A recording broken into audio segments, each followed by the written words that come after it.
अस्सलाम वालेकुम। बख़ैर आफ़ियत से होंगे। छोटे होते थे हमें ये लफ्ज़ बड़ा बड़ा मुश्किल लगता था पढ़ना, बख़ैर आफ़ियत। ठीक है, तो आप उम्मीद है कि आप बख़ैर आफ़ियत से होंगे। अच्छा, मैं वो आपसे बात करती हूँ जो मुझे लग रहा होता है कि जब मैं कोई पेशेंट देखती हूँ और फिर मुझे उनके बिहेवियर में ऐसी चीज़ लगती है जिसकी वजह से उनके मसाइल बढ़ रहे होते हैं, तो फिर मैं वो टॉपिक सेलेक्ट करती हूँ और मैं कहती हूँ कि चलो इसके बारे में सबसे बात की जाए, सबको ही इसके बारे में मतलब हम मिल के इस पर डिस्कशन कर लें और कर लें। मे बी ये बात सबके ज़हन में हो, लेकिन कभी किसी ने सोची ना हो, कभी उस तरह से ना फोकस किया हो जैसे जब मैं हाईलाइट करती हूँ तो फिर आप लोग भी सोचते होंगे। अच्छा, वो बात ये है कि पहले पानी ना पी लूँ, अभी थोड़ी सी चॉकलेट खाई थी।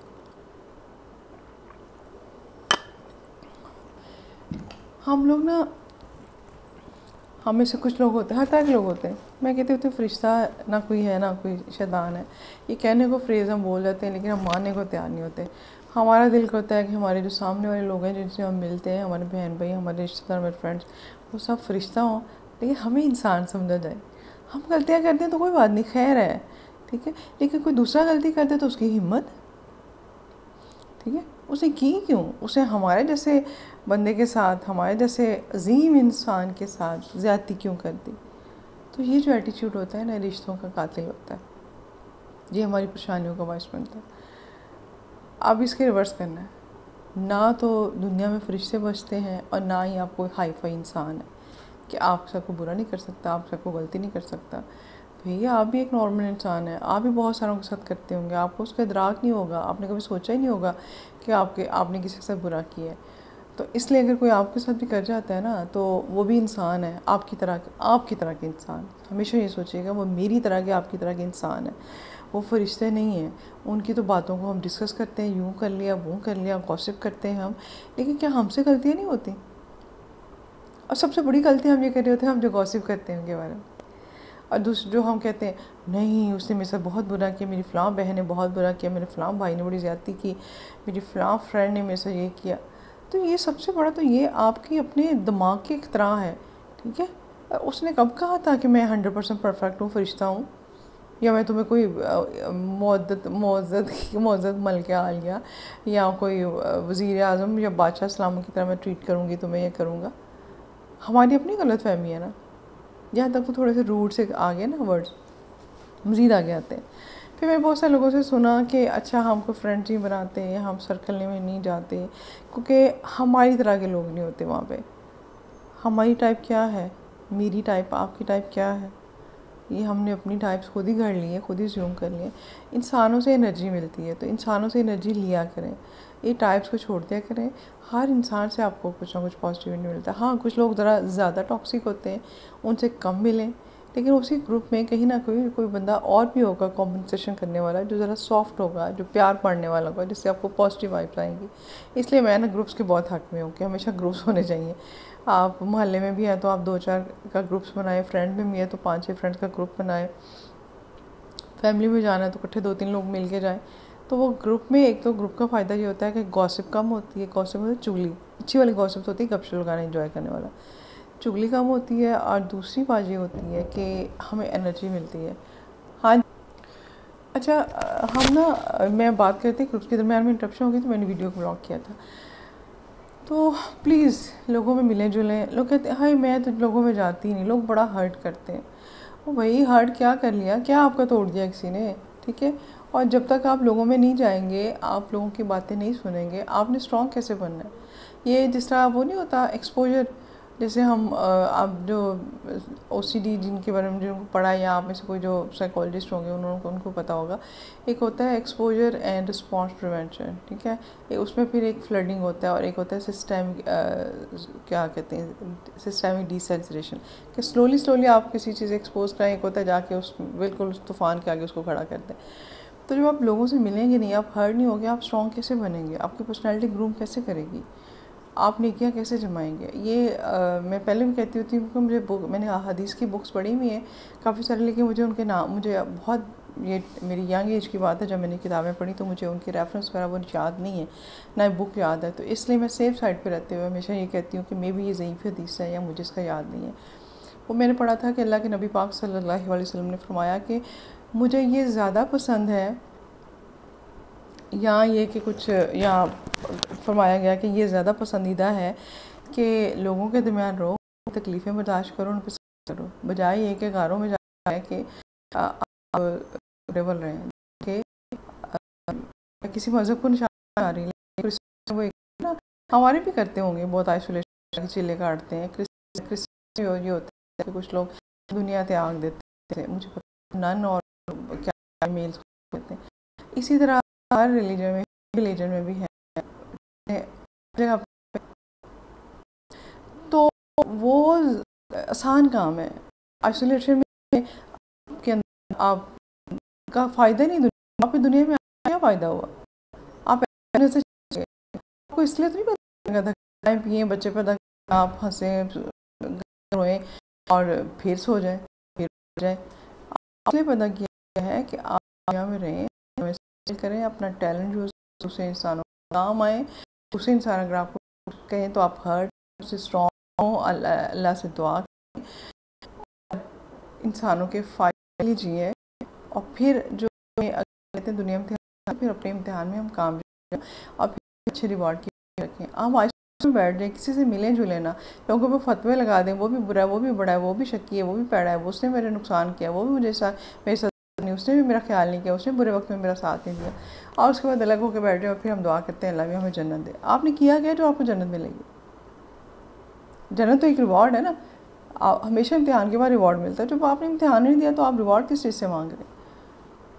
अगर आप हर्ट होते हैं, आपका दिल दुखता है, आपको धोखा मिलता है, आपके बहन भाई, आपके दोस्त अहबाब मरीज़। अब थोड़े दिन पहले मुझे, जैसे मैं बहुत हर्ट हुई, एक पेशेंट की, मैं उस रिलेटिव को देखा नहीं हुआ था। अब आप मुझे ख़ुद बताइएगा कि क्या ये इंसाफ है? वो पेशेंट के पहले एक दिन दिखा के गया और नाम भी गलत उन्होंने बोला, लिखवाया। बाद में उसकी माँ ने कहा कि कोई लीगल इश्यूज़ हैं, क्योंकि बच्चे में मेंटल रिटार्डेशन है, तो हमारे लीगल इश्यूज़ हैं, आप इसका रियल नेम लिखें कि बाद में हमें कोई प्रॉपर्टी का इशू ना बने। मैंने लिख दिया, यहाँ तक कि पर्ची उन्होंने गलत नाम से बनवाई हुई थी। अगले दिन उसकी बकौल एक खातून है जिसने कहा कि मैं कल जो मरीज़ दिखा के गया है गलत नाम से, उसने कहा मैं उसकी खाला हूँ। अब मैंने कहा इसकी माँ ने तो मुझे बताया था, और नाम दूसरी बात है कि मुझे तो नहीं पता खाला है हो कि नहीं हो, ठीक है। उसको आराम नहीं आ रहा मरीज़ को, आपकी दवाई से उसको बहुत प्रॉब्लम हो रहा है। अच्छा, मैंने कहा मैंने तो दवाई नहीं बदली, और उसकी मामा ने कहा जो पहले से वो बेहतर है पिछली दवाई से, तो मैंने नहीं बदली। तो मैंने कहा अब क्या मसला? कहती वो दवाई नहीं खा रहा। अब आप डॉक्टर से इस तरह की उम्मीदें तो ना लगाएं, इस तरह के सवाल करें। तो मैंने कहा बाजी अब दवाई वो नहीं खा रहा, वो घर है, तो फिर ये तो ना कहें कि उसको आपकी दवाई से प्रॉब्लम हो रहा है, वो जब खा ही नहीं रहा, जबकि उसकी माँ ने मुझे खुद कहा कि दवाई से वो बेहतर है। अच्छा, जो अगली बात उसने कहा कि उसकी माँ से फ़ोन पे बात कर लें। पहली बात ये मुझे पता नहीं है खातून उसकी रिश्तेदार है कि नहीं है। दूसरी बात फ़ोन पे जो बात करा रही है, मैं कौन सा उस खातून को कोई पर्सनली जानती हूँ कि मुझे पता वो भी उस माँ है कि नहीं। अब अपने मरीज़ की एथिक्स और मरीज़ की जो कॉन्फिडेंशियलिटी जो है उसको संभालते हुए, और मेरे मेडिकल एथिक्स जो मुझे कहते हैं उसको वो उसके मुताबिक मैं उस खातून की ना बात का आंसर कर सकती थी, ना मैं उसका फ़ोन सुन सकती थी। उसने मेरे सामने फ़ोन पे खड़े होकर मुझे अपनी उसी खातून को जिसको वो फ़ोन करी है, ये डॉक्टर बड़ी ये फ़लानी है, टमकानी है, बड़ी है, इस तरह की है, ये फ़ोन पे बात नहीं सुन रही, इंसानियत को। मैं कहा आपने मेरी चुगलियाँ करनी है, बाहर जाके कर लिया, मेरे कमरे में खड़े होकर मेरी इतनी बुराइयाँ ना करें। मेरा बहुत दिल बुरा हुआ कि अब अगर हम एथिक्स में रहते हैं तो लोग पसंद नहीं करते, और अगर हम कोई अनएथिकल बात करते हैं तो भी लोगों को मसला होता है। अब आप मुझे बताएं कि एक रिश्तेदार आ जाए मेरे पास, ठीक है, और मुझे जिसको मैंने कभी देखा भी ना हो, वो उस मरीज़ के बारे में, एक पर्टिकुलर मरीज़ के बारे में आकर मुझसे इन्फॉर्मेशन लेता है, तो क्या मुझे देनी चाहिए? मेरी मेडिकल एथिक्स के हिसाब से तो नहीं देनी चाहिए, मैं नहीं देती। अच्छा, अब उस पर मेरा बहुत दिल सड़ा ना। मैंने कहा मतलब इंसानों के लिए मैं मरीज़ों के लिए आउट ऑफ वे जाके हेल्प ढूंढती हूँ, जो मुझे कोई लगता है कि अफोर्डिंग नहीं है, मैं क्लिनिक से उनको अपने फ्री कैम्प में रेफ़र कर देती हूँ, और जल्दी नहीं बुलाती, बिला वजह इन्वेस्टिगेशन नहीं कराती, बहुत दवाइयाँ नहीं देती, और मरीज़ के साथ बिल्कुल ऐसे डील करती हूँ जैसे मेरा फैमिली मेम्बर हो, या मैं खुद पेशेंट हूँ तो मुझे कोई डॉक्टर कैसे डील करेगा, कोई साइकेट्रिस्ट मेरी कॉन्फिडेंशियलिटी को कैसे महफूज रखेगा, उस तरह मैं करूँ। मैं हद्दुल इम्कान अपनी जो मेरी एफ़र्ट है उसके हिसाब से मैं ज़रूर कोशिश करती हूँ, अपनी मतलब मेरी सलाहियत है उसके हिसाब से। लेकिन उसके बावजूद भी लोग इस तरह की बात करते हैं तो तकलीफ़ होती है। अब मैं इसका क्या मतलब है, मैं प्रैक्टिस छोड़ दूँ, मैं क्लिनिक छोड़ दूँ, मैं लोगों को देखना छोड़ दूँ? तो नहीं, यही हमारे इम्तिहान आता है। उसके बाद हमने अल्लाह से सब्र भी मांगना है। फिर मैंने अपने आप को रिव्यू किया, मैंने कहा मुझसे कहाँ गलती हुई है। मुझे सोचना ये, जब भी आपके साथ कोई गलत करके जाता है तो ख़ुद को भी एनालाइज़ किया करें कि मुझसे कहाँ गलती हुई है। मेरी एक बहुत अच्छी फ्रेंड है जो मेरा ये ख्याल है कि उसको डिप्रेशन है, जिसमें वो पैरानॉइड हो जाती है। उसको साइकोटिक डिप्रेशन है, उसमें वो पैरानॉइड हो जाती है। उसको हर एक के बारे में शक, फ़लाँ ने बुरा किया, फ़लाँ भी बुरा है, ये भी गलत है, वो भी गलत है। आज उसको समझाने की कोशिश करो तो वो मेडिसिन लेने पर तैयार नहीं होती। ठीक है, अब वहाँ मैंने सोचा कि अच्छा मुझसे कहाँ गलती हुई है कि जो मैं इसको कन्विंस नहीं कर पा रही दवाई लेने पे। फिर मुझे कुछ तो ये कि मैंने उसको बहुत अर्सा मिली नहीं। मुझे लगा कि मेरे से ही मिस्टेक हुई है कि मैंने बहुत अर्सा उसको टाइम नहीं दिया। अगर मैं रूटीन में उसको मिलती रहती तो मैं उसको कायल कर लेती कि आपको प्रॉब्लम है, आप दवाई ले लें। ठीक है, और दूसरी बात ये कि जब वो सीवियर प्रॉब्लम में थी तो उस वक्त फ़ायदा नहीं था, उसने नहीं मेरी बात मानी थी। तीसरी बात, मुझे उसकी फ़ैमिली को इन्वॉल्व करना चाहिए था, बजाय इसके फर्स्ट स्टेप पे मैं उसको कहती कि आप मेडिसिन ले लें, आपके साथ प्रॉब्लम है। मैंने अपनी गलतियाँ रियलाइज़ की। ठीक है, तो जब भी कुछ बुरा होता है तो हमेशा सबसे पहले बैठ के, जो मैं कहती हूँ ठहरिए, एनालाइज़ करें।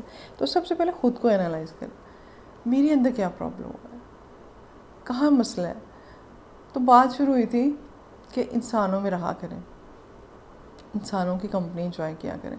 आपने कौन सा कोई ज़र ज़मीन और क्या झगड़े बांटने करने हैं, तो इस चीज़ों में ना पड़ा करें। ठीक है, आपस में बस मिलें जुलें और डिफरेंट ग्रुप्स बनाएं। जैसे मैं पहले डिफरेंट वीडियोस में कहती होती हूँ, अपने हमसायों का, अपने रिश्तेदारों का, अपनी सहेलियों का, दोस्तों का, मेल्स को सहेलियाँ नहीं, मेल्स ने अपने मेल दोस्तों का बनाना है ग्रुप। ठीक है, अच्छा, तो और जो जहाँ आप जॉब करते हैं, जॉबिंग कोलीग्स का इवन राइटर नोट थोड़ा थोड़ा कह देते हैं ताकि लोग ना बोर ना होने पाए। कि मैं खुद भी कई दफ़ा सैड हो जाती हूँ बातों से, फिर मैं कहती हूँ थोड़ा सा मजाक होना चाहिए। अच्छा, उसके बाद फिर जहाँ आप जॉब करते हैं उनका हो गया। फिर जो लोअर स्टाफ है ना, वहाँ उनके साथ भी छोटी सी ग्रुप जो कभी कभार उनके साथ भी चिट चैट कर लिया करें। जैसे मेरा ये आबिद है यहाँ पे, अल्लाह उसको खुश रखे, हयाती दे, बहुत ही नेक इंसान है। मतलब मुझे शुरू में लगता था इंसानों को ना, हम जो कहते हैं ना पहली लुक को पहली नज़र पहचान लेते तो इंतहाई हमाकत है, हमेशा ये सच नहीं होता। आबिद को शुरू में पाया, कहती थी ये क्या, मैं कैसे हैंडल करूँगी। मैं मुजाहिद हॉस्पिटल में 2014 में गई, 2014 में 11 में शायद। तो आबिद मेरा ऑफिस बॉय। अच्छा, मैं कहती थी ये लापरवाह सा है, खलंडा सा। तब मुझे समझ नहीं आई, क्योंकि मैं एक दिन जाया करती थी तो एक दिन में आप बंदे को कितना ताल्लुक़ बना लेते हैं। फिर मैं गई मुजाहिद में, कब आई हूँ 2023 में। तो फिर आबिद मेरे साथ, आबिद ही मुझे मिला। मैंने दिल में सोचा ये आबिद ही मेरी किस्मत में लिखा हुआ है। लेकिन अच्छा, जब मैं इसके साथ मेरा डेली में 4 दिन मुजाहिद हॉस्पिटल में जाना शुरू किया तो मुझ पर आहिस्ता सा आबिद की खूबियाँ खुली। ये दिल का इतना अच्छा इंसान है, इतना अच्छा इंसान है कि जिन पे मैं बहुत ट्रस्ट करती थी, मुझे लगता था कि बहुत अच्छे हैं, उनसे भी ये बहुत बेहतर निकला। तो इसलिए और इसके साथ भी छोटी छोटी गपशप लगा लेती हूँ, डांट भी देती हूँ प्यार से, सारा ख्याल भी करती हूँ, वो भी बहुत ख्याल करता है। तो हमें इंसानों की ज़रूरत होती है, इंसानों के दरम्यान रहे। इन शॉर्ट मैसेज ये है कि ये ना ढूंढे मेरी टाइप का, तेरी टाइप का। सब इंसान अच्छे होते हैं, उनके अंदर खैर आपने ढूंढना होता है। मेरी नरगिस और मेरी सोनिया जो मेरे घर में मेरी हेल्पर्स हैं, मैं तो उनके साथ भी गपशप लगा लेती हूँ, चाय बनाती हूँ, मैं उनसे कहती हूँ तुम्हारा कप है, कि दफ़ा साथ बैठ भी जाती हूँ, बड़ा मज़ा आता है। आप कुछ नहीं फ़र्क पड़ जाता है, कोई आपकी टाइप नहीं चेंज हो जाती, और कोई आपकी ज़ात को जंग नहीं लग जाना होता। आप जितने डिफरेंट लोगों के साथ बैठते उठते हैं, जितने आप ज़ख्म खाते हैं, उतने आप स्ट्रॉन्ग बनते हैं। फिर आप अल्लाह से रिवॉर्ड मांग सकते हैं। ये बात भी याद रखिएगा कि आप आइसोलेशन में बैठ जाए, मिले जुलें किसी से ना, दुख कोई बर्दाश्त ना करें, आपको झटका कोई ना लगे, झाड़ पूंछ आपकी कहीं से ना हो, और आप कहें कि हमें अल्लाह रिवॉर्ड देते। तो बगैर पेपर दिए तो रिवॉर्ड नहीं ना होता। सोने हो, अल्लाह हाफिज़।